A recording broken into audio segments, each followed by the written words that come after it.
Okay, so once you knead your dough, it should look something like this. You want it to be in a clean bowl, and then you're going to put it in your microwave to rise for 6 hours. You don't want to cover it, leave it uncovered, just place it in your microwave and leave it there for 6 hours. If you have to use your microwave, just take it out and make sure you put it right back in when you're done. Okay, so my dough has risen for 6 hours. I put down a few tablespoons of flour to knead my dough with. This is what it will look like after it's risen. It usually rises a little bit more than this. I don't know what I did wrong, but it's still going to work just as good. So you take out the whole ball of dough. It's going to be moist. That's okay.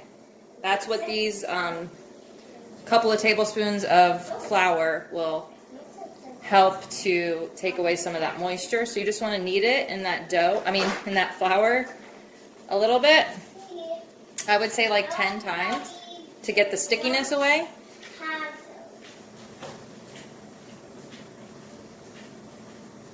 And then once I've kneaded it 10 times in the flour, I'm going to chop it in half and roll out each one. I'll be back. Okay, so I've already cut up my toppings. I have turkey bacon, 2 pieces for 1 point, some orange bell pepper, fat-free mozzarella, 1 cup is 4 smart points, and Prego no sugar added. This is half a cup for 2 points. I've already sprayed both cake pans, and now I'm going to roll out my 2 pieces of dough. You want to roll out the dough to be a little bit bigger than the cake pans. So I start rolling it on one side, as circular as possible,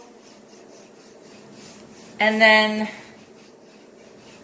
I will flip it over halfway and roll it some more.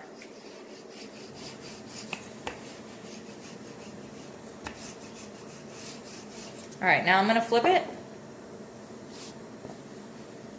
This is just half of the dough. Now remember, I do a double batch, so each half of the dough is 20 points, which will make a whole entire pizza.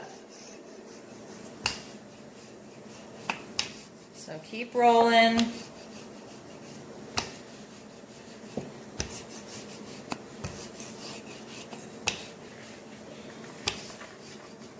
Okay, this looks to be a really good size.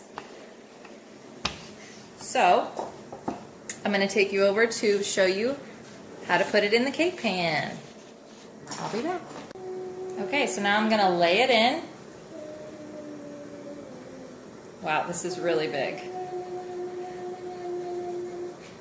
So I'm probably going to cut off whatever excess and use that on the other half of the dough.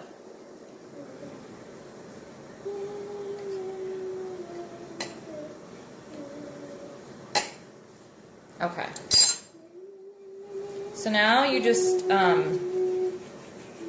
form it to the cake pan, up against the sides. You want to press it up against the sides so it sticks. And any little pieces that stick over, you want to just fold over a little bit so it's not sticking out of the pan. I'll give you a shot of what it looks like once I've pressed it all in.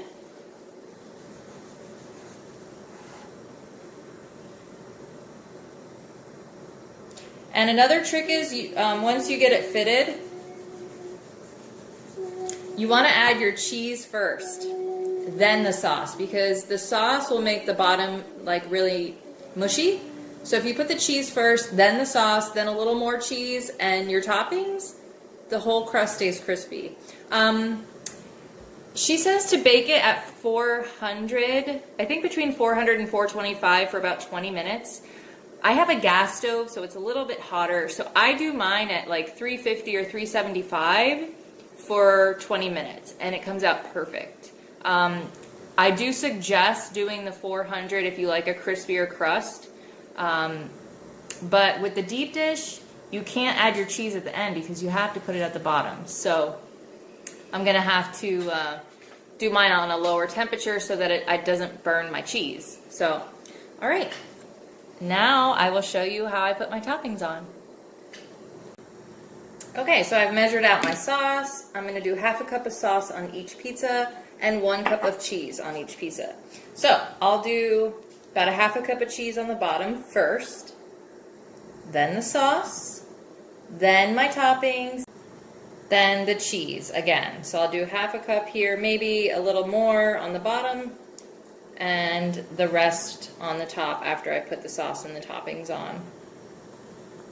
Okay, once they're built and everything is ready to go in the oven, I will show you what they look like.